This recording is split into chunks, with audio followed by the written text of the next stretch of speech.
देखो, आपको per day संपादकीय की डिक्टेशन दी जाती है, ऑडिटोरियल डिक्टेशन दी जाती है। वो इसलिए दी जाती है कि आपके डिक्टेशन में नए नए आउटलाइन, नए नए वर्ड्स आए जिसकी आप प्रैक्टिस करो। यानी आपको रेगुलर प्रैक्टिस करनी है, जितने भी वर्ड्स आते हैं नए उनकी प्रैक्टिस करनी है और एक कॉन्फिडेंस लेवल आपका बढ़ता है। इसलिए पर डे जो है हम ऑडिटोरियल डिक्टेशन देते हैं। ये आपके लिए रामबाण साबित होगी। Yes, ready, start. वैश्विक कूटनीति के रंगमंच पर भारत ने लंबे समय से एक सदा हुआ संतुलन साधने में दक्षता हासिल की है। सिद्धांत रूप में गुटनिरपेक्ष, व्यवहार में व्यावहारिक। स्टॉप। आज जैसे जैसे भू राजनीतिक तनाव बढ़ रहे हैं, निष्ठाएं बदल रही हैं और विश्व व्यवस्था बिखर रही है, भारत एक बार फिर अपनी स्थिति को सुधारने के लिए बढ़ते दबाव का सामना कर रहा है। पैरा।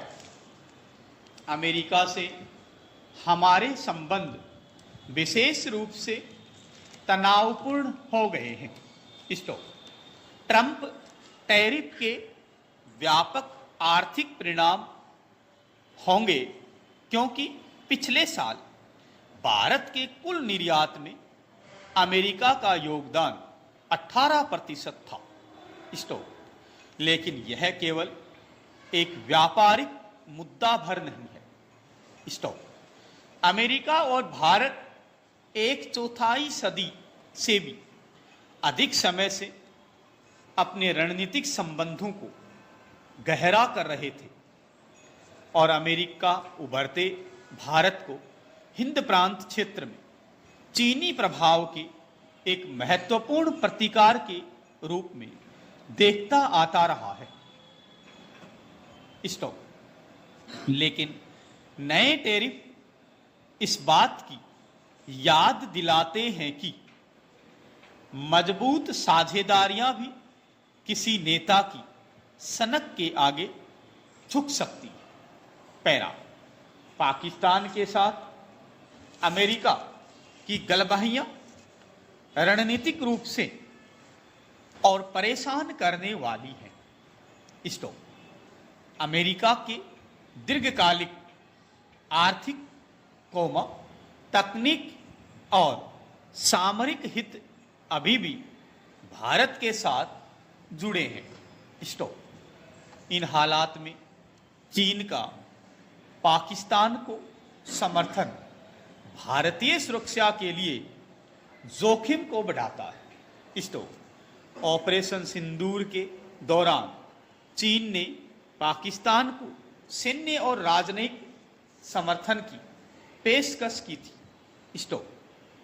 वह पाकिस्तान को सैन्य उपकरणों का सबसे बड़ा आपूर्तिकर्ता भी है और उनमें वे हथियार भी शामिल हैं,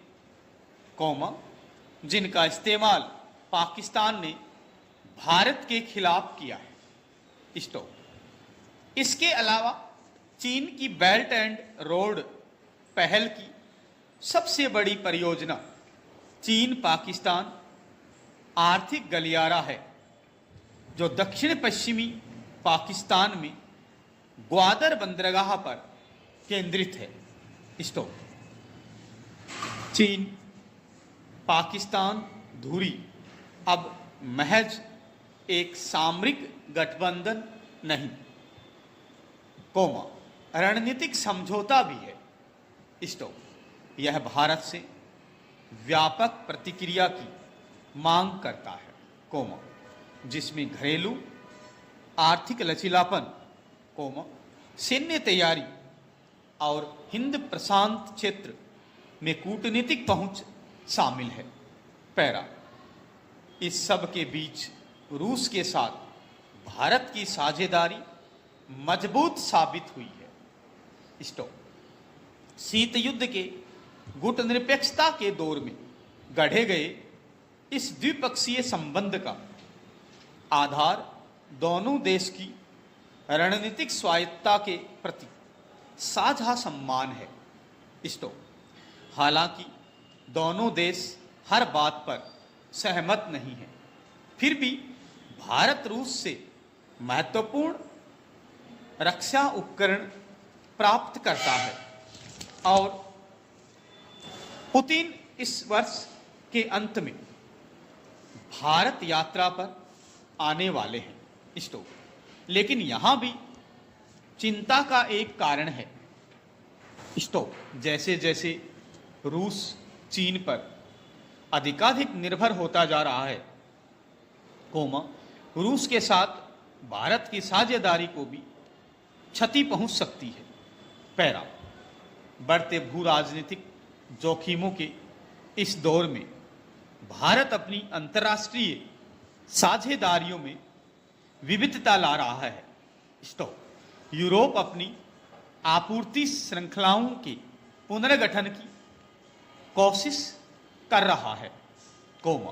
ऐसे में भारत ने यूके से मुक्त व्यापार समझौते पर बातचीत करने और ईयू के साथ सुस्त हो चुकी व्यापार वार्ता को फिर गति देने का अवसर देखा था। फ्रांस और जर्मनी जैसे देश चीन के लोकतांत्रिक विकल्प के रूप में भारत को अपनाने के लिए उत्सुक हैं। भारत अफ्रीका के साथ अपने ऐतिहासिक संबंधों को भी पुनर्जीवित कर रहा है।